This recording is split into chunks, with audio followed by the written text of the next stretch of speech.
기뻐하시는 복음이라는 제목으로 하나님 말씀 선포하도록 하겠습니다. 은혜 가운데 한국 총회를 잘 다녀왔습니다. 제가 이렇게 총회를 참석하거나 한국을 방문할 때마다 정말 큰 경험을 하나씩 제가 받고 옵니다.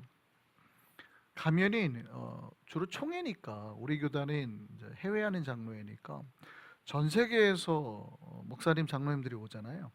그러니까 목사님들은 뭐에 대부분 권세가 있어요? 말의 권세가 있죠. 혀의 권세가 있죠. 그러니까 각종 전 세계에서 일어나는 모든 교회의 소식과 문제들, 현재 지금 교회, 세계 교회가 어떻게 돌아가느냐를 한 번에 다 듣고 오거든요. 그러니까 목사님의 입장에서, 장로님의 입장에서 다 듣고 오거든요. 근데 가면은 한 번에 갔다 오면 현재 전 세계 교회 상태가 어떤지, 영적 방향은 어떤지가 쫙 보이거든요. 게다가 이번에 한국에서 했잖아요. 한국에서 하니까 세계뿐만 아니라 한국 교회의 지금 영적 흐름, 교회 상태, 이런 것까지 다 보고 오게 되는 거예요. 정말 수많은 목사님들, 옛날에 같이 공부했던 목사님들 다 만나고, 일본에서 가셨던 그 장로님 한 분이 오늘 제가 있는데 저를 보고 인사를 하는 거예요.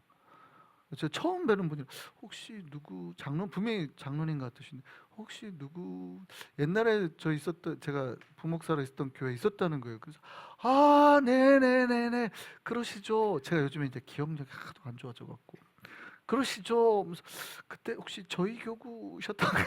제가 그랬어요. 그랬더니, 아니에요 목사님, 제가 그때 목사님 찬양 인도하실 때 청년이어서 저랑 같이 1년 동안 찬양했잖아요. 근데 제가 기억을 못했어요. 물론 그분이 살이 좀 찌셔가지고, 일본에서 지금, 일본 그 유명한 동경 요한교회라고 거기 장로님이시더라고요. 그 교회도 좀 시끄러워서 담임 목사 청빙하러 이제 총회 끝나고 그 인터뷰를 하시더라고요. 그거 이제 담당위원으로 오셨는데, 그래요, 네네네, 그랬죠.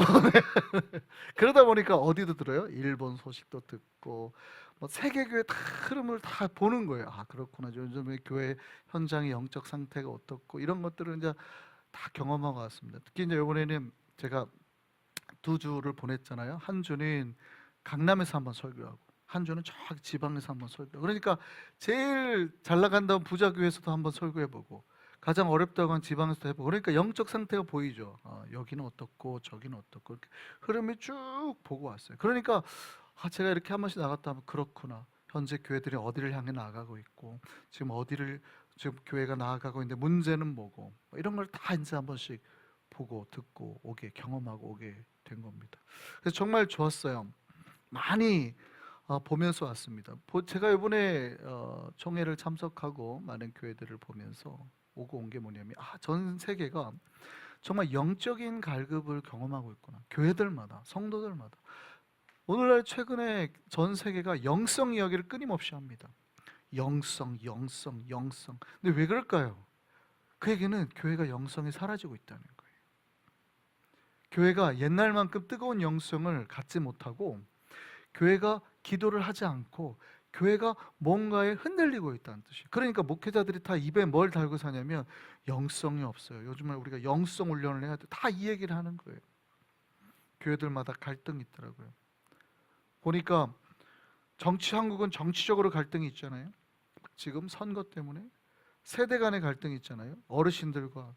한국은 남녀 간의 갈등도 있어요. 남자 여자 그렇게 싸워요. 이상하죠? 남자가 여자는 젊은 애들이 서로 비하하고 싸워요. 그러니까 갈등이 엄청 많아요. 그러니까 그들이 교회 안에 들어오니 합쳐지기가 어렵잖아요. 합쳐지기가 어려우면 교회가 부흥이 어려워요. 갈등이 있다는 거예요. 게다가 요즘에 또 무슨 문제가 있냐면, 코비드 이후에 젊은 사람들이 한국 교회가 자꾸 캠프를 나간대요. 주말이면 다 그 텐트 싸들고. 그러니까 젊은이들이 많이 떠나가니까 이 교회의 젊은이들이 빠져나가고 있어요. 그러니까 목회자들이 정말 힘들어하는 거예요. 큰일 났다, 교회가 영성을 잃어간다. 그런데 그럼에도 제가 보니까 열심히 기도하는 교회는 여전히 열심히 기도하고, 그 힘든 영성의 흐름 속에서 열심히 전도하고 선교하는 교회는 열심히 하고 있다는 거예요. 전체적인 흐름은 그렇게 어려운 것 같은데, 제가 그 중에도 보면, 야, 여전히 뜨거운 교회는 여전히 뜨겁게 기도하고 있구나. 여전히 전도 열심히 하는 교회는 여전히 전도 열심히 하고 있구나. 세상은 흐름은 막 이렇게 막 복잡하고 흘러가는 것 같은데 그 중에 깨어있는 교회들은요 여전히 빛을 밝히고 빛과 소금의 역할을 하고 있다는 거예요. 우리 한성교회도 여러 가지 어려움이 있을 수 있습니다. 그죠?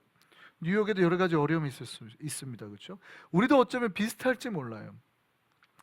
그런데 우리도 그 안에서 지켜야 될 것 마땅히 지키고 불을 밝혀야 될 것 마땅히 밝혀서 주님의 빛과 소금을 감당하는 우리 한성교회 되기를 소망합니다. 예. 제가 오늘 요번에 보고 오면서 그렇구나. 전 세계가 힘들구나. 많이 보고 왔습니다. 많이 보고 왔어요. 여러분, 교회가 기억해야 될 게 있어요. 시대는 변하지만 변하지 않는 게 있다는 거예요. 교회는 진리를 지키는 사람이잖아요. 진리란 뜻은 뭐예요? 진리는 가장 큰 뜻은 어렵지가 않아요. 변하지 않는 것. 뭔지 아시겠어요? 진리의 뜻이 뭐라고요? 변하지 않는 것. 여러분, 진리는 변하지 않는 겁니다. 변하는 것을 진리라고 말할 수 없어요. 진리는 뭐라고요? 변하지 않는 것. 그래, 하나님 말씀은 뭐라고 그래요? 그래서 진리라고 하는 거예요. 꽃은 마르고 풀은 시들지만 주의 말씀은 영원합니다. 그 말씀 뭐냐면 세상은 다 변한다는 거. 우리도 변하고 나이 들고 늙고 하는데 뭐는 변하지 않아요? 주의 말씀은. 그래서 주의 말씀이 진리니이다. 교회는 뭘 붙잡고 사는 데예요? 진리. 그러면 교회가 교회달라면 교회는 뭐예요? 세상 풍조는 변하고 이렇게 어지럽고 복잡하지만 교회는 뭐 하지 않는다? 변하지 않는다. 우리가 하나님을 향한 사랑과 은혜는 변하지 않는다. 그러면 좋은 교회. 우리 한성교회는 좋은 교회 되기를 소망합니다. 그래요. 제가 보니까 참 힘들더라고요, 다들. 그런데 그 중에도 변하지 않게 하나님을 붙잡고 있는 교회들과 성도들과 목회자들이 있더라고요. 여러분, 이겁니다.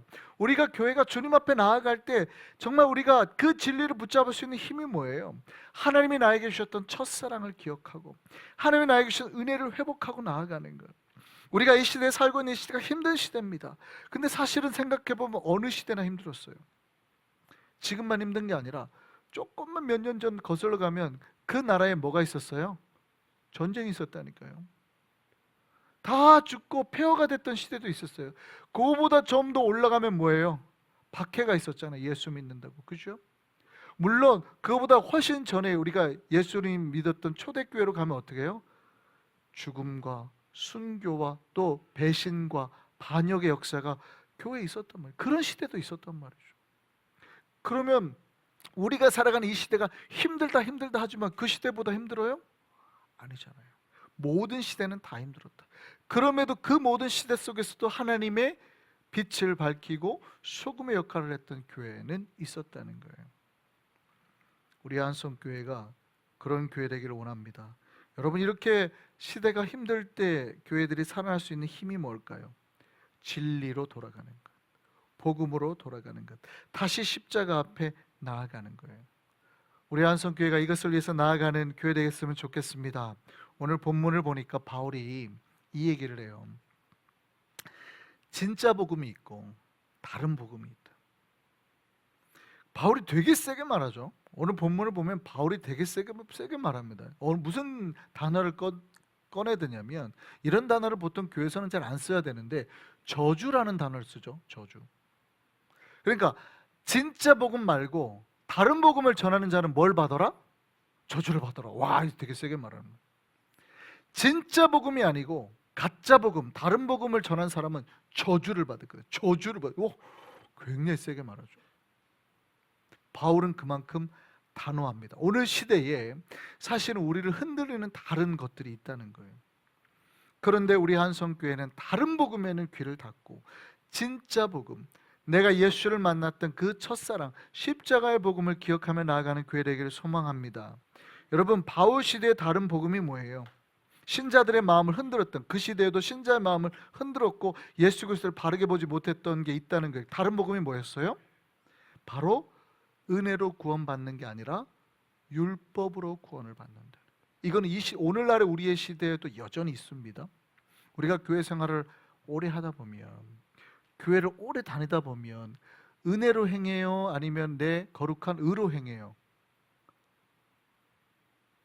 그럼 봉사를 하다 보면 막 이렇게 봉사를 하다 보면 하나님 은혜가 기뻐가지고 막 해야 되는데 그러지 못하고 때로는 진짜 저 집사가 안 하니까 내가 한다, 막 이러고 한단 말이죠. 그렇게 하다 보니까 어떻게 해요? 나는 하는데 저 사람은 안 하니까 뭐예요? 아, 집사가 돼갖고 왜 일 안 해? 막 이렇게 되는 거죠. 그죠? 막 짜증이 나잖아요. 그러면 점점점 이게 은혜로 하는 거예요, 의로 하는 거예요? 이렇게 된단 말이죠. 사실은 은혜주의와 율법주의가 크게 다르지 않아요. 똑같은 행동은 똑같은데 마음이 기쁨이 넘치면 은혜주의고, 사실은 마음이 불편하면 율법주의예요. 굉장히 간단하죠. 결과는 똑같아요. 행동하는 건 똑같아요. 섬기는 건 똑같아요. 근데 기쁨으로 하는 건 은혜주의인데 마음이 힘들어가지고 어거지로 하면 이게 율법주의로 가고 있는 거예요. 우리 한성교회는 은혜가 넘치는 교회 되기를 바랍니다. 바울이 힘들어했던 건 그거예요. 바울이 율법주의를 경계하라는 거예요. 율법주의. 우리가 율법으로, 은혜로 우리가 구원받아야 되는데 인간의 의로서 마치 구원받을 것처럼 전하면 이건 잘못돼요. 이건 다른 복음이다. 이렇게 다른 복음을 전하는 자는 뭘 받아라? 세게 말했다니까요. 바울이 저주를 받아. 큰일 나네. 제가 저주라는 입을 꺼낸 게 아니에요. 제가 꺼낸 단어가 아니에요. 와, 그렇게 율법주의로 하면 저주를 받으라는 거. 와, 세죠, 세. 그래서 교회들마다 깨어라는 거. 깨어라. 정신 차려라. 우리가 지금 은혜로 가고 있는가 율법으로 가고 있는가 정신 차려라. 우리는 은혜로 뽀송뽀송 넘치기를 바랍니다. 그러니까 은혜가 넘치면 태가 나요, 얼굴에. 이렇게 뭐 벌써 눈빛이 이렇게 반달형으로 확 변하거든요. 이렇게. 제가 큰일 난 게 저희 와이프가 미션을 하나 줬어요. 이번에 한국 가면 안경을 꼭 바꾸세요. 그거 싸나워가지고 안 되겠어요. 저기 좀 부들부들한 걸로 바꾸세요. 그래서 혼자 가가지고 바꿨죠. 저는 이제 뿔 테니까 뭐 그런가 보다 하고 바꿨더니 저를 보자마자 와이프며 애들이며 안경이 뭔가 지금 좋게 부드럽게, 성도들이 지금 눈빛이 세다고 지금 부드러운 안경 바꿔오라는데 더 센 걸로 바꿔온 것 같은데 지금 난리가 났어요. 지금 무서워요? 괜찮죠? 이거 봐봐, 할렐루야. 은혜의 눈빛이 있는 사람들은 은혜로워질 줄 믿습니다. 그래가지고 뭐 이렇게 무서운 걸 바꿨다고 막 뭐라고 하는 거예요. 아우, 아니라고. 난 제가 그런 거 잘 감각이 없나 봐요. 그래서 안경이 무섭다고 다 지금. 여러분, 은혜를 받으면 성도들의 눈이 반달이 돼요. 근데 우리가 힘들고 지치면 어떻게 돼요? 이 안경처럼 찢어지는 거예요. 이렇게 눈이 찢어지는 거예요. 여러분, 우리의 눈은 찢어지지 말고 곡선으로 부드럽게 휘기를 바랍니다. 그러니까 진짜 복음을 받은 사람은 마음 상태가 그렇게 돼요. 무엇을 봐도 그래, 뭐 우리가 조금 다 그런 존재지 하고 이렇게 좀 부드럽게 돼요. 근데 이제 마음이 짜증나기 시작하고 율법주의를 가면 어떻게 돼요? 야, 너만 그래? 나도 그래? 하고 이제 자꾸 이제 눈이 이렇게 되는 거죠. 안경처럼. 우리는 정말 바울이 싫어했던 저주받을 그런 복음이 아니라 은혜의 복음, 그 안에서 살아가기를 소망합니다. 예, 여러분, 신자들이 훈련해야 돼요. 신자들이 훈련해야 되냐면 정말 나에게 여러 문제가 있어요. 여러 가지 영적인 문제, 또 삶의 문제, 여러 문제가 있지만 사실 어쩌면 증상은 한 군데서 온 걸 수 있습니다. 그걸 기억해야 돼요. 어디가 증상이 어딘 거예요? 영적인 문제, 하나님과 나의 관계. 여러 삶의 증상은 있어요. 몸도 아프고 마음도 아프고 뭐 이러는데 증상은 다양한데 어쩌면 원인은 하나일 수 있어요. 옛날에 광수생각이라는 만화가 있습니다. 근데 그 만화에 보면 이런 거 있어요. 어떤 청년 하나가 이제 너무 몸이 아파가지고 닥터, 의사 선생님을 찾아갔어요. 선생님, 저 큰일 난 것 같아요. 저는 지금 머리도 아프고 가슴도 아프고 배도 아프고 다리도 아프고 다 아파요. 이러다 저 죽는 거 아니에요? 그때 의사 선생님이 봅시다. 그러더니 한참 이렇게 딱 하더니 딱 이렇게 말해요. 손가락 골절이군요. 손가락이 부러진 거예요. 그 부러진 걸로 머리 짚었더니 머리가 아픈 거 같고 여기가 아픈 거, 이렇게. 원인이 어디 있어요? 손가락에 있었단 말이죠. 여러분, 잘 기억하셔야 돼요. 머리가 아픈 것 같아요? 가슴이 아픈 것 같아요? 배가 아픈 것 같아요? 다리가 아픈 것 같아요? 원인이 어쩌면 다른 데 있을 수 있단 말이죠. 우리가 사실은 삶에 여러 힘든 여러 가지 것들이 있어요. 어떤 사람은 물질로, 어떤 사람은 병으로, 어떤 사람은 관계로, 어떤 사람은 여러 가지로 있는데 어쩌면 우리가 원인이 어디에 있어요? 본질인 하나님. 하나님을 은혜로 만나지 못하고 내가 율법으로 지금 어거지로 붙잡고 있으면 어떻게 해요? 사실은 그게 여러 가지 증상으로 나타나는 거예요. 증상. 그러니까 증상은 다 달라요. 사실은 어떤 사람은 뭐 여러 가지 문제로 증상은 다 다르는데, 다 따지고 올라보면 크리스천의 문제는 다 어디에 있어요? 진리, 복음, 하나님과의 나의 관계, 내면 세계, 이 영적인 관계에 있단 말이죠. 이것이 회복되는 저와 여러분 되기를 바랍니다. 신자들은 그거 기억해야 돼요. 내가 받았던 은혜와 복음, 이거 잃어버리면 자꾸 문제가 생겨요. 여러분, 마귀가 하는 게 뭐예요? 마귀가 하는 게 전설의 고향에 나온 것처럼 여러분의 막 내 다리 내놔하고 쫓아가는 거예요? 아니죠. 마귀가 하는 거는요, 복된 것, 은혜의 것, 내가 좋았던 건 잊어먹게 하고, 나쁘고 기분 나쁘고 서운하고 이런 것만 생각나게 하는 거예요. 내가 하나님 앞에 받았던 은혜, 이런 거는 자꾸 잊어먹게 하고, 막 자꾸 나쁜 것만. 제가 이번에 한국 갔다 와서 좋았던 거 갔다 왔는데 저희 와이프가 그렇게 예뻐 보이는 거예요. 왜 그럴까요? 한국 갔더니 옛날 얘기를 좀 해서, 옛날에 결혼하기 전에 만났던 청년들 얘기를 하는데, 그 시절 때 정말 힘들었거든요. 정말 힘들어서 막 나갔는데, 와이프가 성산이 막 그때 막 데리고, 너무 그때 힘들어가지고 전도사 때 사실은 그 교회에서 더 있어달라고 하는데, 그 약속 지키다가 전세금 날리고 이랬거든요. 전세금, 그 부도 나가지고 전세금 날리고 막 이랬어요. 그러니까 사례비 30만 원 받고 40만 원 받고 할 때인데, 저는 이미 전임 전사 나가면 사택도 받고 교회 차도 뭐 차량도 지원받고 이러고 있을 때인데, 교회에서 붙잡아가지고 가지 말라고 했는데 그 사이에 막 그런 문제가 난 거예요. 사례비도 받고 그렇게 막 힘들게 하는데, 힘들었을 때인데 성사리가 온몸에 한여름에 막 땀띠가 난 거거든요. 와이프가 어떻게 할 줄 몰라요. 이제 깐난애기 막 이제 나가지고. 그래서 제가 뭘 해줄 게 없는 거예요. 근데 와이프가 아무래도 안 되겠다, 처가를 가야 되겠다, 서울을 애기 데리고 간 거예요. 가자마자 전화가 온 거죠.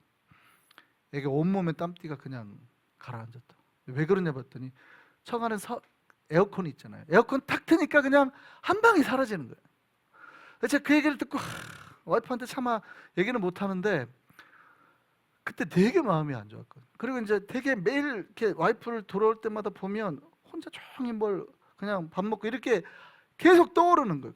그때 내가 너무 미안했지, 너무 미안했지. 그러니까 그렇게 하고 오니까 와이프가 너무 고마운 거죠. 옛날 얘기를 하니까 그래, 너무 고마운 게 너무 많았어, 너무 많았어, 이렇게 막 자꾸 떠오르는 거죠. 고맙습니다. 사라져서 고맙고 막. 여러분, 뭐냐면 신자들이 그걸 기억해요. 내가 예수를 처음 만났을 때 나의 첫사랑, 예수를 만나서 그때 내가 힘들었을 때 예수 만나서 얼마나 좋았는지 그걸 떠올려야 되는데, 살다 보고 지치니까 그건 다 잊어먹고. 마귀가 하는 게 뭐예요? 그냥 지금 나쁜 것만 기억나게 하는 거예요. 지금 나쁜 것만. 지금 너 힘들잖아, 뭐 힘들잖아, 넌 아프잖아, 지금 힘든 것만 자꾸 마귀가 하는 거 그거예요.